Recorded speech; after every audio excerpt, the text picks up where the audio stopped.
순간 철새가 날아든다. 하나, 둘, 셋, 넷. 새가 날아든다. 새가 날아든다. 그러면 이게 똥집박이. 새가 날아든다. 새가 날아든다.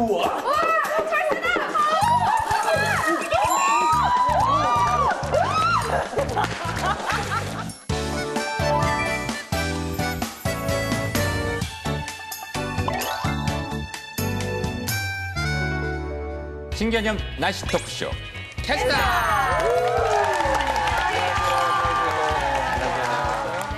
올해도 다 가는 것 같은데. 맞아요. 근데 요맘때쯤 되면 찾아오는 손님이 있는 거 알아요? 이맘때 저 찾아오는 오늘 주제인 겨울 철새. 철새. 여러분들 뭐 겨울 철새 중에 아는 거 있어요? 근데 뭐 철새하면 사실 우리 정치계도 아, 여의도에 계시는 분들 그쪽에 많이 철새가 계시죠? 많고 또 이직을 많이 준비하는 분들 보고도 그래요, 철새라고 하잖아요. 그런 분들도 철새라고 하긴 해요, 네. 그죠? 네. 그리고 또 뭐 있어요? 뭐 그리고 저 같은 경우는 뭐 유학생들 키우시는 우리 기러기 아빠들. 갑자기 마음이 짠하네요. 기러기 혼자 열심히 철새구나. 돈 벌어서. 저는 딱 김수현 캐스터 보니까 생각나는 철새가 또 철새가 하나 뭐 있네요. 좀 멋지게 생긴. 제비. 맞아. 강남 스타일. 강남제비. 스타일. 근데 우리나라에 철새 종류 진짜 많은 거 혹시 아세요? 그래요? 그럴 것 같긴 해. 진짜 많을 것 같긴 해. 많아요. 내가 아는 몇 것만 해도 종류나 되겠네. 되냐면 우리나라에 서식하고 있는 조류가 한 400여 종 되는데 그 중에 한 300종 정도가 철새라고 합니다. 뭐 그럼 거의 대부분의 다. 새가 이야. 4분의 3 정도가 철새라는 거죠. 그리고 또 철새 중에 뭐 겨울 철새, 여름 철새 있잖아요. 네. 그 중에서 또 굳이 나눠보자면 네. 겨울 철새는 한 120여 종 정도가 겨울 철새가 되고 좀 많죠? 여름 철새는 한 60여 종 정도. 그리고 뭐 그냥 이렇게 여름, 겨울 철새 말고 그냥 지나가는 새, 철새를 나그네 새라고 하거든요. 네. 그 나그네 새도 한 120여 종 정도 이야, 됩니다. 생각보다 되게 많아요. 근데 그럼 철새를 이렇게 구분하는 기준은 어떻게 구분하는 거예요? 근데 기본적으로 철새 우리가 알고 있듯이 철새가 이동을 하는 새들이잖아요. 그래서 네. 철새가 있고 털새가 있고 철새도 앞서 말씀하신 것처럼 여름 철새 있고 뭐 겨울 철새 있고 그리고 잠시 스쳐가는 새, 나그네 새고 또 이렇게 날아오다가 태풍이나 이런 것 때문에 또 길을 잃는 친구들이 있어요. 불쌍해. 그래서 우리가 왜 아이를 잃어버리는 미아라고 하잖아요. 네. 미조. 새 조자에서 미조가 있고 또 이렇게 높은 여름에는 높은 산에 살다가 겨울이 되면 먹이를 찾아서 산 아래로 내려온 새들이 있다고 해요. 이런 것들은 떠돌이새 이렇게 표현을 합니다. 떠돌이새. 이야, 예쁘다. 그럴 수도 근데 있겠네요. 어떤 철새가 여름 철새고 어떤 철새가 겨울 철새예요? 우리가 보통 많이 들어본 새들 아마 겨울 철새들 많을 거예요. 네. 기러기. 기러기. 기러기 겨울 오리, 철새. 고니, 두루미, 독수리 이런 것들 겨울 철새고 그리고 여름 철새로는 뭐 제비도 있고요. 두견새가 있습니다. 두견새. 네. 그리고요. 또 크기에 따라서도 나눌 수가 있는데요. 보통 그 숲속의 작은 새들 그런 새들 여름에 와가지고 새끼를 치는 숲속의 작은 새들 여름 철새고 겨울 철새들은 비교적 좀 커요. 네, 그래서 비교적 좀 덩치가 큰 물새들을 겨울 철새다라고 얘기하죠. 그렇게 대충 구분하면 될 것 같은데요. 네네. 근데 철새들은 굉장히 우리나라의 먼 거리에서 오잖아요. 네. 아까 그렇죠. 겨울 철새들은 보면 시베리아에서 날아온다고 그래요. 근데 이렇게 먼 거리에서 날아오는 이유가 있어요? 그쵸, 있죠. 그러니까 쉽게 얘기해서 살기 위해서 오거든요. 그렇죠. 살기 위해서? 네, 세 가지 정도로 나눠볼 수가 있어요. 첫 번째는 추위를 피해서 살기 위해서. 추우니까. 네, 두 번째는 먹이를 위해서 살기 위해서. 그리고 세 번째는 어떤 적응력 같은 거, 번식. 이런 번식. 것들을 위해서. 그러니까 교배나 번식을 하기 위해서 남쪽으로 그쵸. 오는구나. 네. 좀 먼 나라 가서 좀 더 괜찮은 친구들을 제비 진짜 제비 같아요. 오늘 옷도 약간 제비 같이 입었어요. 그런데 난 더 신기한 게 굉장히 멀리서 이렇게 날아오는데 철새들은 길을 잘 안 잃잖아요. 신기하다. 어떻게 그렇게 먼 길을 가는데 길을 잃지 않고 찾아오는 그러니까 거죠? 이 철새들 뇌를 보면 자철광이라고 해서 자석 같은 그런 게 있다고 해요. 새 뇌에 자철광. 그게 이 지구 자기장하고 반응을 해서 마치 나침반 역할을 하는 거죠. 나침반이 자석으로 돼서 이렇게 찾아가듯이 그래서 길을 잃지 않는다고 해요. 이게 좀 가장 유력한 어떤 그런 지금 이유가 되고 있는데 실험을 해봤대요. 이 자철광을 좀 제거하고 새를 이동을 시켜봤더니 길을 잃어버렸대요. 미조가 된 거죠. 근데 100% 이게 확신한다 이건 아니지만 가장 유력한 어떤 그런 내용이다 이렇게 말을 하더라고요. 되게 신기하네요. 그러니까 네. 새 뇌에 자석 같은 게 그러니까 있어서 나침반 같이 그렇게 그게 역할을 있어서 하는 이게 지구의 자기장을 통해서 길을 찾는다는 얘기잖아요. 그렇죠, 그렇죠. 야, 그거 되게 신기한데요? 네. 근데 나는 굉장히 이렇게 먼 거리를 날면 체력이 엄청 많이 있을 것 같은데 새가 가장 체력이 좋은 동물이라는 얘기하는 사람들도 있어요. 그런 얘기 있는데 그 비법이 올 것 같아요. 일단 뭐 새가 오래 날기 위해서는 제가 좀 보니까 우리가 이렇게 날개짓을 한번 하면 뒤에 바람이 좀 이렇게 말려 들어가면서 회오리 치고 그 뒤로 기류가 생겨요. 난류가 생기는데 난류가 이렇게 내려왔다 올라왔다는 게 물결 모양을 칩니다. 네. 우리가 왜 철새들 보면 어떻게 날아가요? 약간 V자 모양 날아가는 영상 많이 보셨죠? 이게 다 이유가 있는 게 난류가 치면서 그 뒤에 요 올라가는 각도를 맞춰서 새들이 날아가는 거예요. 그러면 사실 뒤에 바람이 올라오니까 조금만 날개짓해도 더 올라갈 수 있고 에너지를 덜 쓰게 되는 거죠. 철새들이 뭔가 V자로 이렇게 그렇죠, 나르구나. 그렇죠. 우리 이게 이렇게처럼 이런 식으로. 그들만의 규칙과 그렇죠. 나름의 어떤 되게 그런 게 있는 과학적이다. 것 이게 같아요. 그리고 굉장히 맞아, 신기한 맞아. 게 서로와의 거리, 그리고 이런 각도가 다 있다고 해요. 우리 옛날에 네, 꼭지점 맞아요. 댄스 쓸 때도 이렇게 했었죠. 가장 화려한 그런 점. 정말 소녀시대 못지않게 그렇죠. 박자도 잘 맞추고 분무. 칼군무. 네, 그리고 또 이제 기온이 올라가면 상승 기류가 발생하잖아요. 네. 또 마찬가지로 상승 기류를 타고 좀 날아가고 또 마지막으로 순풍을 탄다고 해요.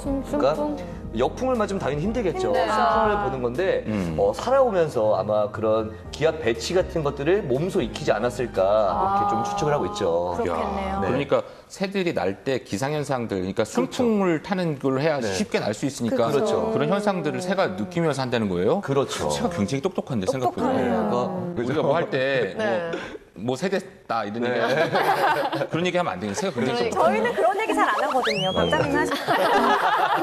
아니 그런데 사실 그런 얘기들이 아직 다 연구 네. 중인 거죠. 그래서 아직 뭐 정확하게 밝혀진 바가 없는 게 철새에 대한 연구가 계속 진행이 되고 있지만 철새들이 좀 이동도 많이 멀리 하기도 하고 또 살다 보면 좀 일찍 죽는 새들도 있고 그래서 완벽하게 밝혀지지 않았다고 해요. 그래서 아직도 계속해서 연구 중이고 뭐. 그러니까 60년대부터 그 철새에 대한 연구가 있다 그러는데 우리나라에 크게 뭐 발견된 게 아직 많이 사실 없다 그러던데 아까 얘기한 것처럼 그 이동 방법, 이동 경로들에 대한 연구가 그런 결과가 나오면 기상학적으로도 굉장히 큰 발전이 있을 것 같아요. 맞아요.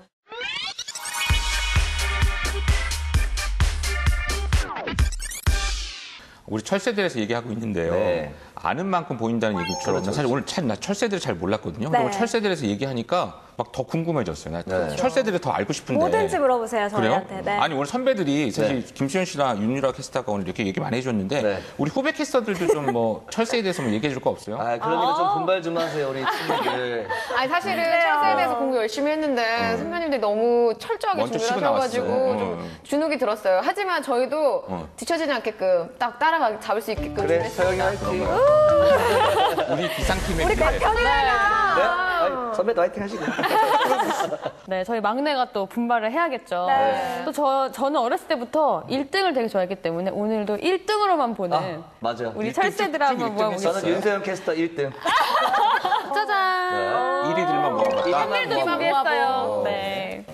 네, 그러면 일단 가장 첫 번째로 볼 거는요. 네. 가장 오래 사는 새가 뭐라고 생각하세요? 저는 가장 오래 확실해요. 난 알아. 새 중에 새, 왕, 독수리. 난 길게 사는 새 기러기? 아니 강남 제이비야. 강남 제이비가 70년대부터도 있었는데 요새 줄었죠. 요새도 강남 제이비가 있다 그러니까 강남 제이비가 꽤 오래 살았잖아. 벌써 40년대 가네. 강남 선배들. 오해, 답 있어요? 네. 뭐예요? 아니, 다 틀리셨어요. 뭐예요? 제가 알려드릴게요. 바로 가장 오래 사는 새는요. 네. 두루미 맞아. 아니 난 독수리 같았는데 독수리도 맛있고. 고종류잖아요. 학이랑 두루미랑 같은 종류. 같은 라인이잖아요. 두루미가 학이죠 학. 왜 이렇게 믿음이 안 가지? 식장생. 직장생이잖아. 맞아요. 십상생 중에서도 하나잖아요, 두루미는. 옛날 조상들은요, 두루미가 1000년을 살면 파랗게 변해서 청학, 그리고 2000년을 살면은 까맣게 변해서 불사조가 된다고. 불사조. 그럼 불사조의 불사조가 이거구나. 시작은 두루미였군요. 그렇죠. 두루미 중에서도 가장 오래 산 두루미가 검은목 두루미라고 네. 86살까지 살았대요. 이야. 벌써 제 곱절곱절을 사는. 그렇죠. 우리 방장님하고 조금 더 많은. 나보다 오래 사는 새들이 많구나. 그런데 그거 아세요? 그 두루미가 순우리말인 거? 아, 그래요? 네. 새 이름을 짓는 나 처음 듣는데? 데는 진짜로요? 몇 가지 방법이 있어요. 네. 크게 3가지 방법이 있는데 뭐 네. 생김새나 형태, 소리로 나눠질 수 있는데 네. 먼저 생김새 같은 경우는 뭐 우리나라를 불규칙적으로 찾아오는 겨울새 중에 상무술새라고 있어요. 혹시 들어보셨어요? 상무술새요? 솔새. 술새가 아니라 아, 저 술 한잔 하고 싶어가지고. 상무술새는 보면은요, 이 정수리 부분에 노란 깃털로 상무처럼 생긴 털이 있어요. 귀엽겠다. 그래서 이름이 상무설새로 돼 있고요. 네. 두 번째는 이제 행동의 이름을 따가지고 행동에서 이름을 따서 만드는 새가 있는데 네. 혹시 우리나라 유명한 철새 중에 네. 한 마리인데 알고 있나요? 들어보셨나요? 아니 철새가 많은데 한 마리인데 알고 있어요. 300여 종이잖아. 그 중에 한 명을 어떻게 알아요? 철삭새 뭐 이런 거 아니에요? 아니요. 저어새인데 혹시 들어보셨어요? 들어봤어요. 맞죠. 네, 혹시 저어새 행동을 한번 보신 적 있나요? 아니요. 졌나요, 뭐를? 네, 맞아요. 졌나요? 저어새가 먹이를 잡을 때 네. 물속에서 불이 이렇게 쫙 올린대요. 그래서 저으세요? 네, 그래서 재밌다. 저어새예요. 네, 그리고 세 번째 이제 네. 소리로 네. 이름을 짓는 건데요. 여기에 두루미가 포함됩니다. 두루미가요? 어떻게 오는데요? 두루미가 바로 두루루 운다고 해서 두루미가 된 거예요. 아 그러면 뭐 까마귀도 그런 거야? 그렇죠. 아, 뻑뻑이도 그러니까 뻑뻑뻑뻑해서 그런 거구나. 까마귀는 까매서 까마귀 아니에요? 부엉새도 부엉부엉 울어서. 그래요? 뭐 많이 우네요 진짜 생각보다. 네. 진짜 부엉 우잖아요. 부엉. 그래도 두루미 뚜루뚜뚜루뚜 그 괜찮다. 두루미가 지나가면 그렇게 오는구나. 좋아. 다음 1위는 뭐예요? 네, 다음은요. 가장 먼 거리를 이동하는 새는 무엇일까요? 먼 멀리 거리. 가는 얼마나 새? 멀리? 네. 멀리. 얼마나 멀리 가는지. 기억이 기러기. 있는데요. 저는 TV에서 봤는데 갈매기가 우리 흔히 바닷가에서 볼 수 있잖아요. 네. 근데 갈매기가 이동하는 거리가 꽤나 된다고 하더라고요. 근데 갈매기는 철새가 아니지 않나요? 근데 갈매기도 철새 중에 하나로 아, 가는 거예요. 그래요? 그 갈매기가 새우 종류가 굉장히 많아요. 그 새우 과자 먹고 그렇게 열심히 날아다녔군요.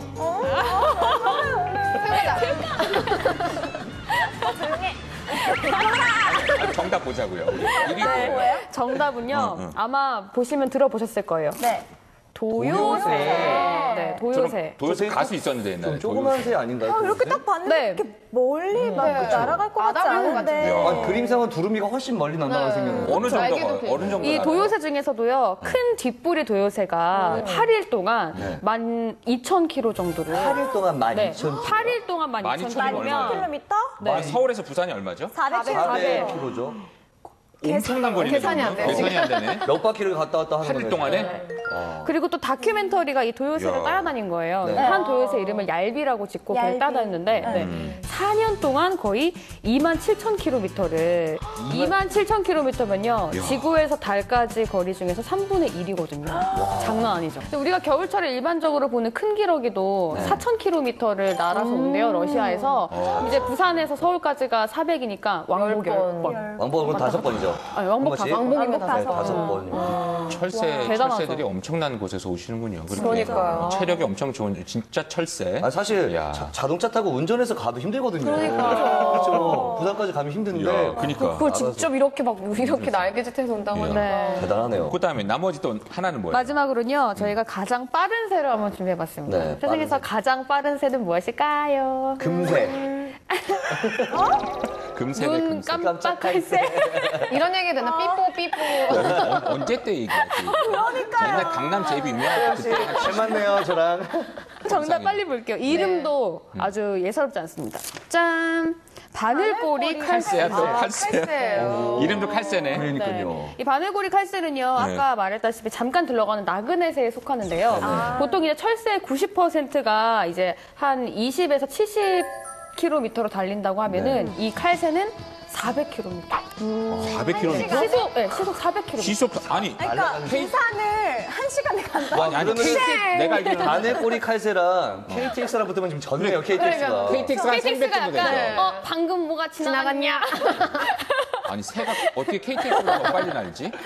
아, 저 새는 진짜 보기도 빠르다. 힘들겠어요. 쫙 날아가면 야. 진짜 뭐야 이럴 것 같은데. 사람이 별로 없대요. 근데 난 슬픈 얘기 들었는데 요새 우리나라의 철새들이 많이 줄고 있다고 그러더라고요. 아, 맞아요. 뭐 그렇습니다. 습지나 뭐 여러 가지 서식지가 줄어서 근데 어떻게 왜 주는 거예요 철새가? 그게 환경부에서 올해 1월에 전국 철새 도래지를 중심으로 이제 겨울철 조류수를 조사해 봤는데요. 네. 지난해에 비해서 올해 철새 수가 17만 마리나 줄었다고 합니다. 17만 그리고 마리요? 이 조류수가 계속해서 내림세를 보이고 있어요. 해마다 준단 말이죠. 그 중에 가장 큰 이유로는 이제 철새 도래지가 보통 이렇게 간척지 주변이잖아요. 네. 그런데 이 주변은 우리가 무자비하게 막 개발을 시키고 개발하고 있다 보니까 있으니까. 그 주변에 먹잇감도 많이 줄어들기 때문에 이 철새가 찾아오는 것도 줄고 찾아왔더라고 하더라도 금방 못 떠나겠죠. 먹고 그러니까 굶어 죽을 수도 있고요. 애들이 금방 발 떠나기도 붙일 하고요. 땅이 없어지는 아니 사실 그렇죠. 그렇게 모든 걸 먹어서 에너지를 써서 날아와서 먹어야 되는데 못 네. 먹으면 어쩔 수 없이 죽을 수밖에 없게 그렇구나. 되구나. 그렇습니다. 그래서 그렇게 뭐 습지를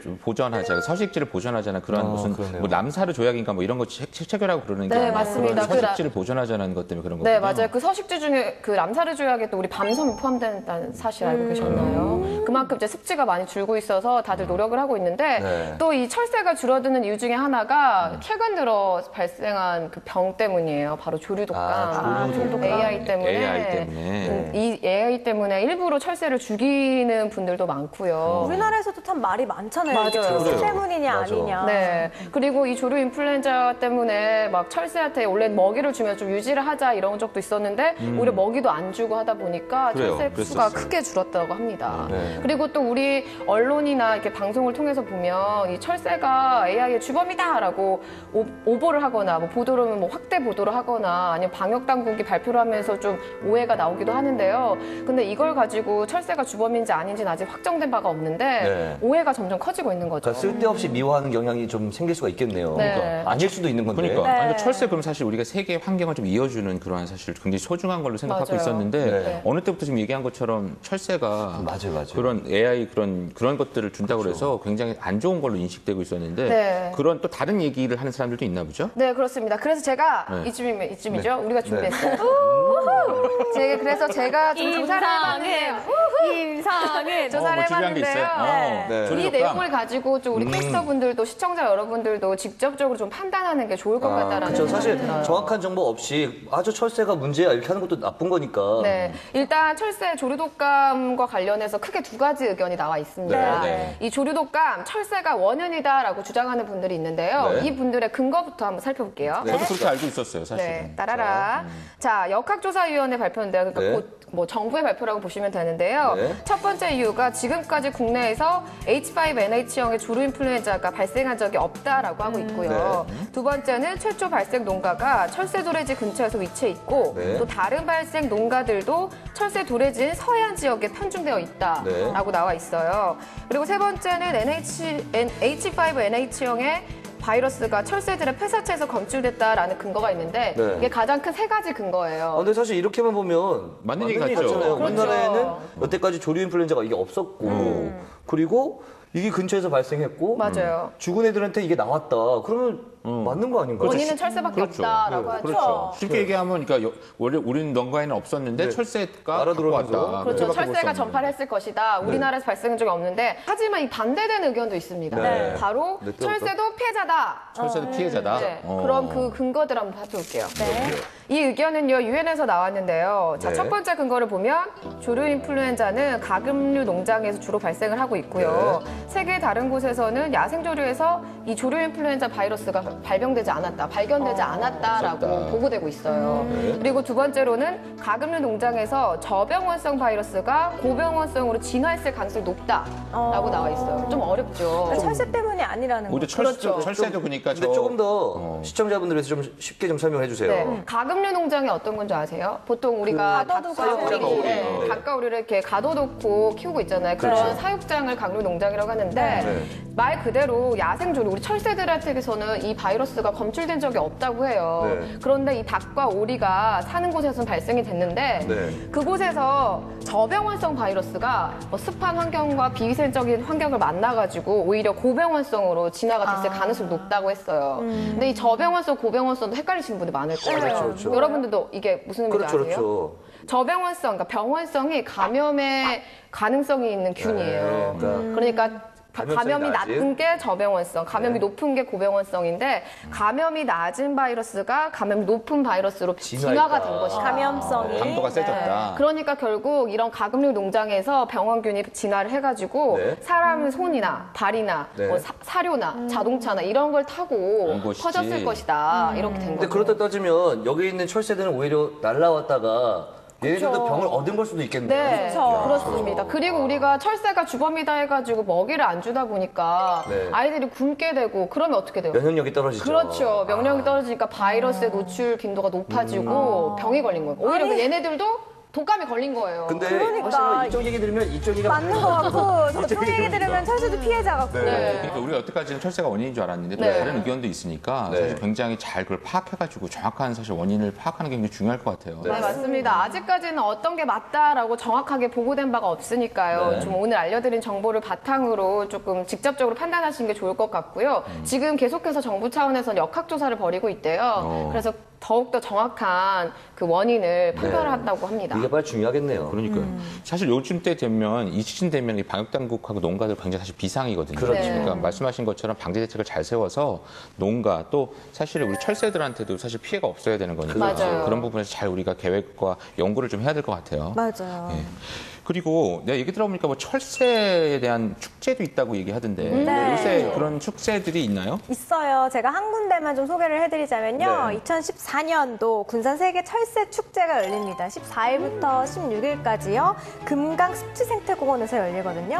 근데 여기에서는 국내 최대 규모의 철새 전문 시설인 철새 조망대를 중심으로 뭐 부화 체험하는 것도 있고. 부화 체험. 보기 우와. 재밌겠다. 너무 재밌겠죠. 애기들 막 나오는 거 볼 수 귀여울 있는 것 같아요. 거예요. 그렇죠. 그리고 철새 신체 체험관, 뭐 탐험관 이런 것들도 나오고 또 금강에서 그 철새들이 화려한 그 군무, 칼군무. 칼군무. 아까 말했던. 칼군무를 직접 저희가 해설위원회 해설과 함께 감상할 수 있는 기회까지 오, 마련해요. 정말 재밌겠네요. 지금 선도 철새 앞으로 나가고 있습니다만 약 45도 각도로 지금 날고 있는데요. 징계하고 계시나요? 우리 그 요새 서식지도 개발돼 있고 먹이도 안 주고 그래가 사실 철새가 많이 줄었잖아요. 네. 그래서 굉장히 좀 안타까운 부분이 많은데 우리가 사실 이런 철새들 이런 현상들을 보면서는 발전하는 것도 좋지만 자연들하고 같이 공생하는 우리 서식지를 좀 이 보존하는 그런 자연과 공생하는 이런 것들도 한번 생각해 봐야 될 것 같아요. 맞아요. 네. 네, 오늘 이 철새에 대한 이야기들을 나눠봤는데요. 그동안 이 인간을 위한 발전에만 이 관심을 기울였다면 이제는 이 야생동물에 대한 관심을 더 가져야 할 것 같습니다. 네, 저희는 다음 주에 더 알찬 이야기들과 함께 돌아오겠습니다. 신개념 날씨 토크쇼 And I thought there's a man deserving of a fine. So I said, pardon me if you got a permit to